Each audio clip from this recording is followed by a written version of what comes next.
Next topic is about the valvular heart diseases, जिसमें से most important जो है ना वो माइट्रल स्टेनोसिस है। इसको हम डिस्कस करेंगे। तो माइट्रल स्टेनोसिस के नाम से आपको क्या पता चल रहा है कि जो माइट्रल वॉल्व होगा उसकी नैरोइंग हो जाएगी, ठीक है। So it is characterised by narrowing of the mitral valve orifice. अब जब माइट्रल वॉल्व ऑरिफिस जो है वो बंद हो जाएगा तो क्या होगा? माइट्रल वॉल्व किसके दरमियान में होता है? लेफ़्ट एट्रिया और लेफ़्ट वेंट्रिकल के दरमियान में, ठीक है।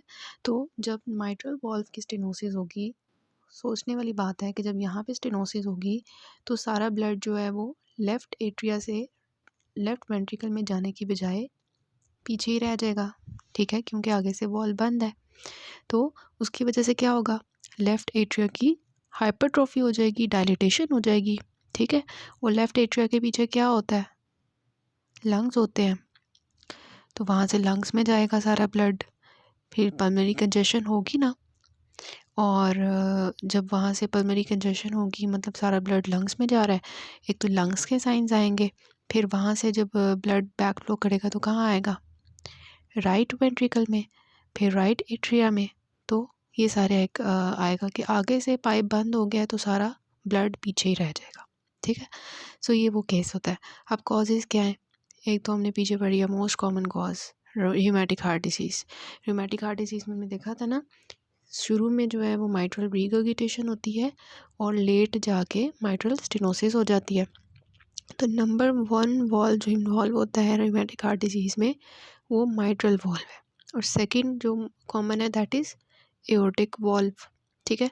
दूसरा कॉज क्या है कि माइट्रल एन्युलर कैल्सिफिकेशन हो जाए वॉल्व की, या क्या हो जाए? वेल्वुलाइटिस हो जाए, जिसमें क्या है? एसएलई है, एमाइलॉइड है, कार्सिनॉइड है, फिर क्या है? इन्फिल्ट्रेटिव डिजीज़ हैं। उनकी वजह से माइट्रल जो वॉल्व है उसमें क्या होता है? कुछ कनेक्टिव टिश्यू वगैरह होगा ना, तो मेरे को पॉलीसैकेरोडोसिस जो है it is a connective tissue disease, तो उसकी वजह से ख़राब हो जाएगा वॉल्व में कोई इन्फ्लेमेशन है, कोई ऑटोइम्यून डिजीज़ की वजह से, एसएलई, एमाइलॉइड इसकी वजह से हो गया, ठीक है। तो इट इज़ एक्चुअली कि इस तरह। और पता है प्रेगनेंसी के अंदर ये बहुत कॉमन होता है, फीमेल्स के अंदर 2/3 फीमेल्स इफ़ेक्ट होती हैं, और माइट्रल वॉल्व का हो जाना और ये सब कुछ ना। उसके बाद हमारा आता है कि सिम्टम्स क्या होंगे। सिम्टम्स आपको खुद समझ आ गए होंगे अब कि सारा ब्लड जो है वो राइट जो है पीछे की तरफ आ रहा है ना, लेफ़्ट एट्रियम में, फिर लंग्स के अंदर। तो जब लंग्स में सारा ब्लड जाएगा तो क्या होगा? पेशेंट को सांस आएगा? नहीं। तो इसमें क्या है? एक्सर्शनल डिस्निया होगा, एक्सर्शनल डिस्निया होगा which is a most dominant symptom. उसके बाद क्या होगा? दूसरा चीज़ क्या है कि देखिए अब सारा ब्लड पीछे आ रहा है ना, तो वो नॉर्मल फ्लो क्या होता है ब्लड का कि वो कहाँ से जाता है? Superior vena cava, inferior vena cava से राइट एट्रिया में, राइट एट्रिया से जो है वो राइट वेंट्रिकल में, फिर लंग्स के अंदर, फिर लेफ़्ट एट्रियम में, फिर लेफ़्ट वेंट्रिकल में, और फिर बॉडी में जाता है ना। तो यहाँ पे क्या हो रहा है? यहाँ पे माइट्रल वॉल्व बंद है, लेफ़्ट एट्रिया और लेफ़्ट वेंट्रिकल के दरमियान में जो वॉल्व है वो बंद है। तो सारा ब्लड कहाँ जाएगा? पीछे की तरफ आएगा ना, जैसे पीछे हमने बात की है, लेफ़्ट एट्रिया में जाएगा, लंग्स में जाएगा, पीछे की तरफ आएगा तो राइट वेंट्रिकल में जाएगा, फिर राइट एट्रिया में जाएगा, वहाँ से पीछे बैक फ्लो करेगा तो नेक की जो वेन्स होंगी उसमें ब्लड चला जाएगा। तो सारा ब्लड जो है नेक वेन्स में जमा होना शुरू हो जाएगा। तो नेक वेन्स क्या हो जाएंगी? डायलेटेड हो जाएंगी, ठीक है।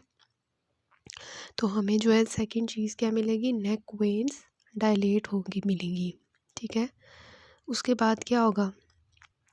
मतलब कि जब लंग्स के अंदर ब्लड इतना ज़्यादा इकट्ठा हो जाएगा ना तो वेसल्स जो है ना रप्चर हो जाएंगी, जिसकी वजह से ना पेशेंट को ब्लड आना शुरू हो जाएगा वॉमिटिंग में, तो हेमोप्टिसिस होना शुरू हो जाएगी, स्पूटम में ब्लड आएगा, ठीक है। और फटीग क्यों होगी?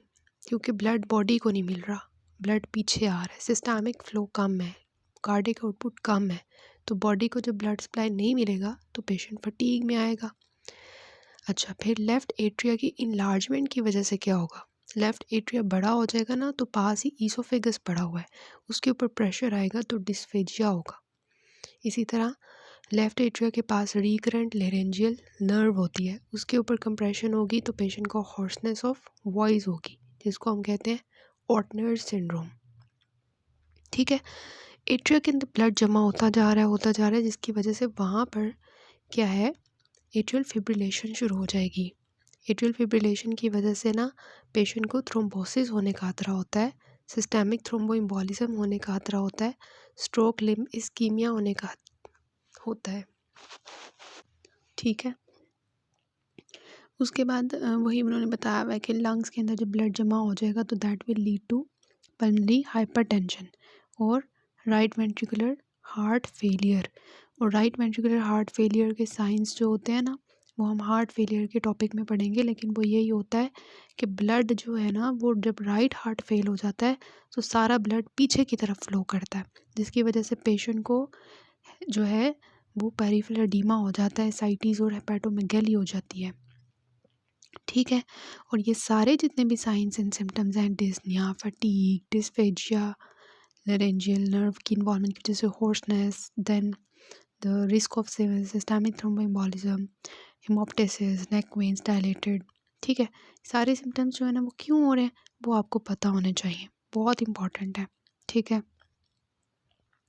और बहुत ही आसान है कि ब्लड पीछे आएगा तो क्या क्या होगा, लंग्स में ब्लड जमा होगा तो क्या होगा, राइट हार्ट में जाएगा तो क्या होगा, पीछे नेक वेन्स में आएगा तो क्या होगा, बॉडी में जाएगा तो क्या होगा। ठीक है, जितने भी सिम्टम्स एंड साइंस हैं ये सारे एक्सरसाइज और प्रेगनेंसी के दौरान बढ़ जाते हैं, इसलिए प्रेग्नेंट फीमेल जो है ना उनमें हमें बहुत मिलता है कि माइट्रल स्टेनोसिस की वजह से उनकी, पहले उनको माइट्रल स्टेनोसिस थी, अब वो फीमेल प्रेग्नेंट हो गई, तो ये सारे साइंस एंड सिम्टम्स सोचने वाली बात है कि अगर ज़्यादा हो जाए तो क्या हाल हो फीमेल का और उस बेबी का।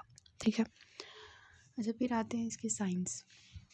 साइंस क्या है, वो कहते हैं कि होता ये है कि जो है ना कार्डियक आउटपुट कम हुआ होता है, जिसकी वजह से क्या होता है बॉडी के अंदर वेजो कंस्ट्रक्शन होती है, बॉडी कहती है कि किसी तरह ब्लड जाए बॉडी को, तो वेजो कंस्ट्रक्शन होती है जिसकी वजह से वास्कुलर स्टेसिस होती है, और उसकी वजह से ना जो चीक्स होती है ना वहाँ पे पिंक डिस्कलरेशन होती है बायलेटरल, तो ऐसे लग रहा होता है जिस किसी ने ना वो जो है वो लगाया हुआ है, मतलब वो जो होता है ब्लश ऑन ना, तो वो लगाया हुआ है, तो उसको कहते हैं मैलर फेसिस। ठीक है, फिर वो कहते हैं कि जो एपेक्स बीट होती है वो हमें लोकलाइज्ड और टैपिंग मिलती है। ठीक है, अगर आपने सीवीएस एग्जामिनेशन की हुई है ना तो आपको पता है एपेक्स बीट हम फील करते हैं हाथ रख के ना, वहाँ पर जो फिफ्थ इंटरकॉस्टल स्पेस होती है लेफ़्ट साइड पे, वहाँ पे हम एपेक्स बीट को फील करते हैं, तो वो हमें लोकलाइज्ड और टैपिंग मिलती है। मतलब टैपिंग ऐसे कि जो है ना ऐसे लग रहा होता है हमने ना वो रखी होती है ना अपनी फिंगर, तो वो ऐसे लग रहा होता है जैसे ना नीचे से कुछ चीज़ आके आपको फिंगर के ऊपर जो है ना टप टप कर रही है, टप टप टप। ठीक है, तो वो फिंगर को फील होती है टैपिंग बीट। उसके बाद हार्ट साउंड्स। ठीक है, पैल्पेशन करने के बाद हम क्या करते हैं, ऑस्कल्टेट करते हैं। तो ऑस्कल्टेशन पे ये मैंने आपको एक शॉर्ट भी मैंने ऐड की हुई है चैनल के अंदर माइट्रल स्टेनोसिस से रिलेटेड, और इसकी जो है ना साउंड्स बहुत इंपॉर्टेंट है, और साउंड जो है वो किस तरह से आती हैं इनको बहुत अच्छे से मैंने एक्सप्लेन किया है बेड साइड के जो लेक्चर्स हैं ना क्लिनिकल उसमें, और सारी जितनी भी साउंड्स आती हैं उनको मैंने ड्रॉ करके बताया हुआ है कि यहाँ पे ऐसी साउंड आएगी तो क्यों आएगी, वो आपने वैसे तो अगर आपके पास आपने सुन लिया तो बहुत अच्छी बात है, लेकिन अगर आपके पास टाइम नहीं है तो मैं जितना एक्सप्लेन करूँगी आप फिर उतना ही याद रखें। ठीक है, तो देखिए आपके पास यहाँ पे लाउड S1 होगी और लाउड P2 होगी। ठीक है, तो S1 कौन सी साउंड होती है पता है आपको, कौन से दो वॉल्व्स होते हैं जिनके क्लोजर की वजह से S1 साउंड आती है, that is mitral and tricuspid valve. ठीक है, तो यहाँ पर जो S1 साउंड है वो लाउड होगी। लाउड क्यों होगी, क्योंकि माइट्रल वॉल्व जो है वो स्टिनोस्ड है। ठीक है, तो बस आपने ऐसे याद रखना माइट्रल वॉल्व स्टिनोस्ड है, तो जब उसमें से ब्लड फ्लो करेगा ना तो उसकी आवाज़ बहुत ज़्यादा आएगी, लाउड S1। ठीक है, और उसके लिए आपको पता होगा कि मतलब सबसे पहले वी हैव, मैं इसको यहाँ से दिखा, ये देखिए ये S1 साउंड होती है माइट्रल वॉल्व और ट्राइकस्पिड वॉल्व की क्लोयर की वजह से, ठीक है। S1 साउंड होती है और S2 साउंड होती है। S2 साउंड जो होती है वो एओर्टिक और पल्मोनरी वॉल्व के क्लोयर की वजह से होती है, ठीक है। तो ये दोनों साउंड्स हो गई। अब इन दोनों साउंड्स के दरमियान में S1 और S2 साउंड के दरमियान में क्या होता है, सिस्टली होती है, ठीक है। सिस्टली मतलब कि ब्लड जो है वो हार्ट जो है वो कंट्रैक्ट कर रहा होगा। सोचने वाली बात है ना, जब माइट्रल वॉल्व और ट्राइकस्पिड वॉल्व क्लोज कर जाएंगे तो उसके बाद क्या होगा,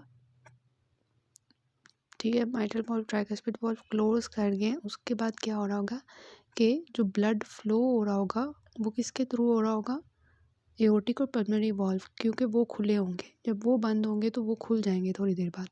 तो ब्लड फ्लो सिस्टली में हार्ट कंट्रैक्ट कर रहा होगा तो सारा ब्लड जो है वो एओर्टिक और पल्मोनरी वॉल्व के थ्रू जो है वो पूरी बॉडी में जा रहा होगा, ठीक है।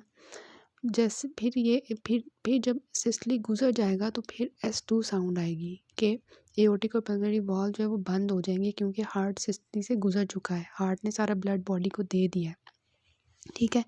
फिर उसके बाद जब एओर्टिक और पल्मोनरी वॉल्व क्लोज हो जाएंगे तो कौन से वॉल्व्स खुलने चाहिए, माइट्रल और ट्राइकस्पिड, ताकि क्या हो, ब्लड जो है वो हार्ट के अंदर आए, हार्ट फील हो। तो हार्ट की फीलिंग स्टेज को क्या कहते हैं, डायस्टली, ठीक है। तो डायस्टली आ जाएगी। फिर जब डायस्टली गुजर जाएगी सारी, जिसमें जो है वो हार्ट फिल हो रहा होता है, सबसे पहले एट्रिया जो है वो अपना ब्लड दे रहा होता है वेंट्रिकल्स को। फिर उसके बाद 3 फेजेस होती हैं उसकी, पहले डायरेक्टली ब्लड फ्लो करता है, फिर एट्रिया की कंट्रैक्शन के थ्रू करता है, मतलब इस तरह से ना। तो उसकी वो डायस्टली की होती है। फिर डायस्टली हो जाती है तो फिर क्या होता है, S1 साउंड आती है, दोबारा से माइट्रल और ट्राइकस्पिड क्लोज होते हैं और फिर सारा ब्लड जो है बॉडी को मिल रहा होता है सिस्टली के थ्रू। और फिर क्या होता है कि S2 साउंड आती है और जो है वो क्लोज हो जाते हैं एओर्टिक और, मतलब इस तरह से ना, मतलब ये याद रखना S1 और S2 साउंड के दरमियान में S आएगा, ठीक है। अब सोचने वाली बात है कि जब माइट्रल स्टेनोसिस होगी तो उसमें ये वाला M वाला जो वॉल्व है ये ख़राब है, ठीक है।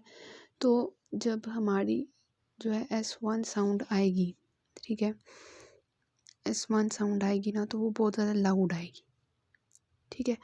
लाउड आएगी जब माइट्रल वॉल्व क्लोज करेगा, ठीक है। तो ये बात है। और उसके बाद जो P2 होगी ना वो भी लाउड होगी, ठीक है।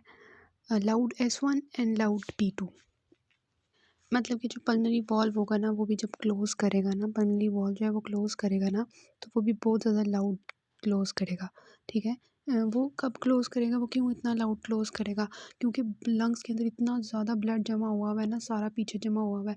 तो वो जब पल्मोनरी वॉल्व क्लोज करेगा ना उसके आगे इतना ज़्यादा प्रेशर होगा ना, तो उस प्रेशर के लिए ना, प्रेशर को ओवरकम करने के लिए वो लाउडली क्लोज करेगा। इस तरह से याद कर लें, ठीक है। फिर ये तो होगी ना हार्ड साउंड्स, हमें लाउड S1 सुनाई देगी और लाउड P2 जो है वो सुनाई देगी, ठीक है।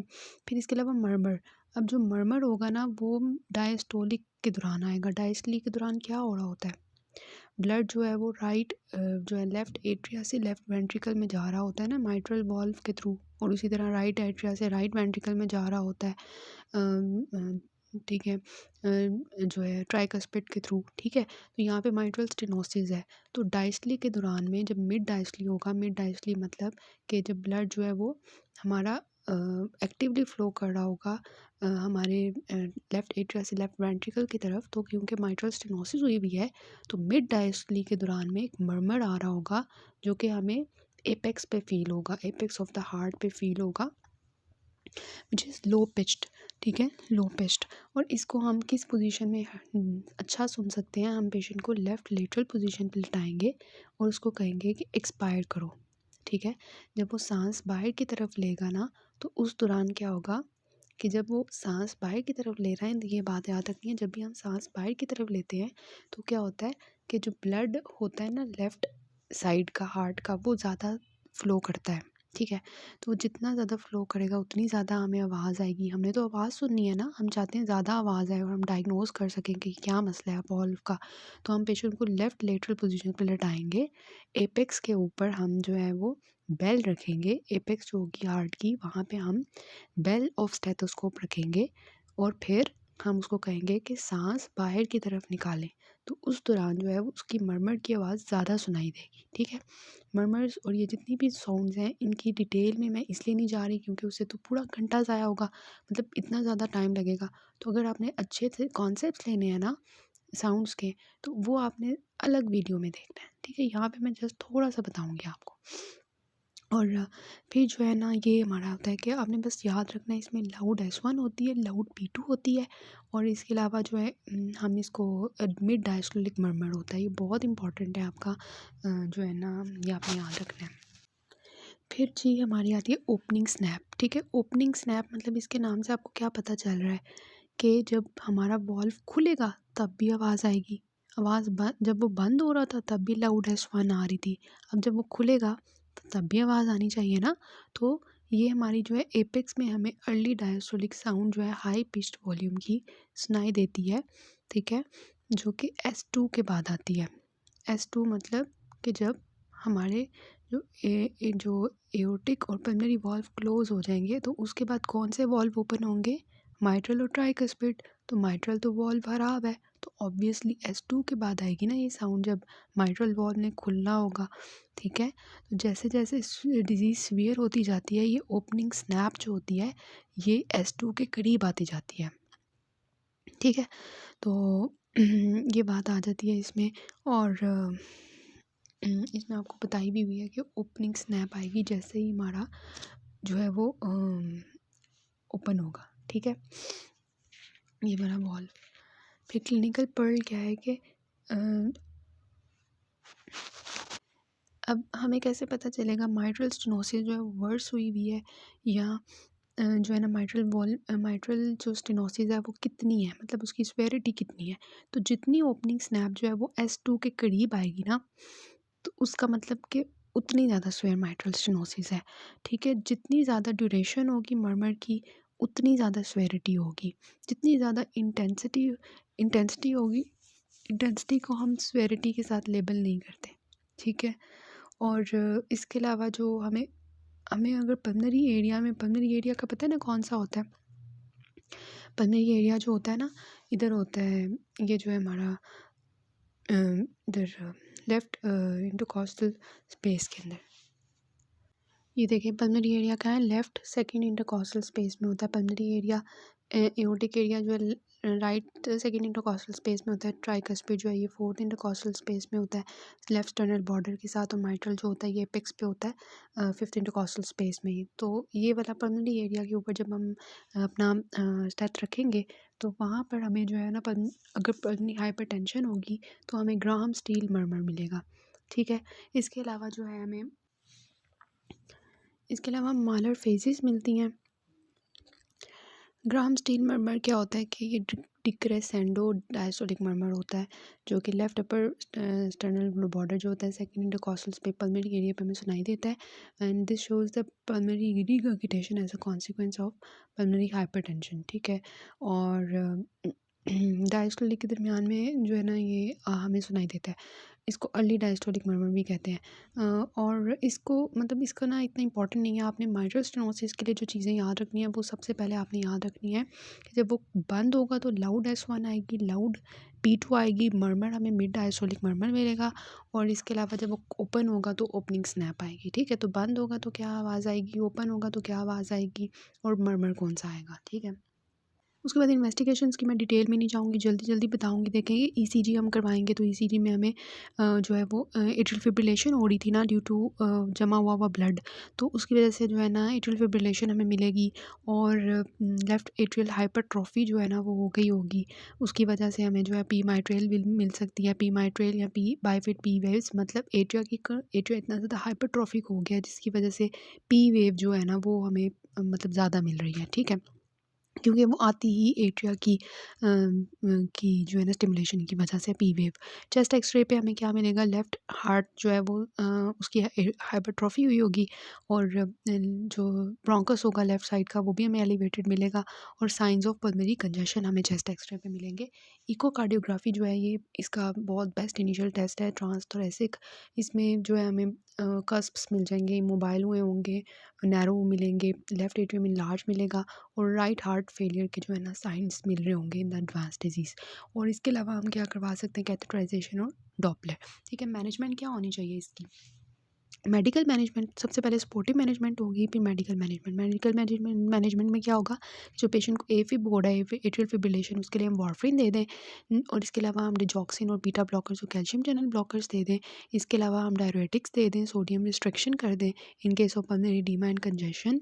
ठीक है, इसके अलावा जो है हम एंडोकार्डाइटिस की जो प्रोफ्लेक्सिस कहते हैं वो रूटीनली हम नहीं देते, लेकिन दे सकते हैं। ठीक है, तो आप लिखेंगे कि warfarin for the atrial fibrillation, और इसके अलावा digoxin, beta blockers, calcium channel blockers, इसके अलावा डायरेटिक्स एंड सोडियम रिस्ट्रिक्शन। ठीक है, लेकिन माइट्रल वॉल्व को ठीक करने के लिए ना हमें कोई सर्जरी परफॉर्म करनी पड़ेगी। तो सर्जरी के लिए भी आता है बैलून वेल्वुलोप्लास्टी। ठीक है, ये हम स्वेरिटी डिजीज़ होती है ना उसके बेस पे करते हैं। स्वेरिटी कैसे लेबल करते हैं, मैंने आपको बता दिया कि लेंथ ऑफ मर्मर देखेंगे, ओपनिंग स्नैप कितना क्लोज है S2 के, और ग्राम स्टील मर्मर है कि नहीं, मालर फेसिस देखेंगे। ठीक है, तो उसके बेसिस में हमें पता चल जाएगा ये बहुत ज़्यादा स्वेयर है, इसके लिए हमें बैलून वेल्वुलोप्लास्टी करनी पड़ेगी। तो उसके जो क्राइटेरिया होता है कि बहुत ज़्यादा सिग्निफिकेंट सिम्टम्स हैं, सिर्फ माइट्रल स्टेनोसिस है, माइट्रल रिगर्गिटेशन नहीं है, मोबाइल नॉन कैल्सिफाइड वाल्व्स हैं। ठीक है, और लेफ्ट एट्रिया जो है फ्री ऑफ थ्रोम्बस है। ठीक है, फिर वॉल्व रिप्लेसमेंट हम कर सकते हैं। इसमें हम क्या करते हैं, माइट्रल कॉमिशुरोटोमी करते हैं। ठीक है, इसमें ये हम कब करते हैं कि माइट्रल स्टेनोसिस के साथ माइट्रल रिगर्गिटेशन भी है, वो ऑल्सो है, वही मोबाइल और कैल्सिफाई हो गए हैं, और जो है ना थ्रोम्बस बन चुका है। अगर जो हमारे एओर्टिक और एट्रियोवेंट्रिकुलर वॉल्स होते हैं ना, उनकी हम रिपेयर करते हैं बैलून के थ्रू। ठीक है, और जो हमारे पे पल्मोनरी एओर्टिक होते हैं ना, उनकी हम वॉल्व रिप्लेसमेंट करते हैं, मतलब कि उनको हम चेंज ही कर देते हैं।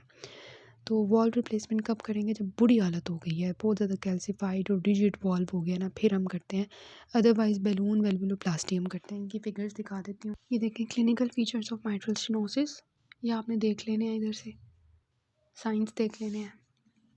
इस फिगर में आपको बताया हुआ है माइट्रल स्टेनोसिस हुई हुई है, लेफ्ट एट्रिया इनलार्ज है, पल्मोनरी आर्टरी प्रेशर ज़्यादा हुआ हुआ है, राइट वेंट्रिकुलर हाइपरट्रॉफी है, और आपको साउंड्स दिखाई हुई है, ओपनिंग स्नैप है, और लाउड S1 है, और हमने वो उन्होंने बताया हुआ कि किस तरह से हमने पेशेंट को कौन सी पोजीशन में रखना है, एक्सपायरेशन का कहना है, एपेक्स के ऊपर डेथ का बेल रखना है। यही इकोकार्डियोग्राम आपको दिखाया हुआ है यहाँ पे, इस तरह से देखते हैं हम कलर डॉप्लर करके। जब इन्वेस्टिगेशन आएंगी पेपर में तो आपने ये टेबल जो है ना इस तरह से ड्रॉ करना है। और ये उन्होंने बताया हुआ है कि माइट्रल वेल्वुलोप्लास्टी हम कब करते हैं, मैंने आपको बताया। ये इस तरह से जो है वेल्वुलोप्लास्टी होती है, बैलून के थ्रू हम इसकी डायलिटेशन करते हैं, जो स्टेनोज्ड वॉल्व होता है। ये देख लें, ये इकोकार्डियोग्राफी पे आपको माइट्रल स्टेनोसिस दिखाई हुई है between the left atria and left ventricle. So next हम माइट्रल रिगर्गिटेशन करते हैं।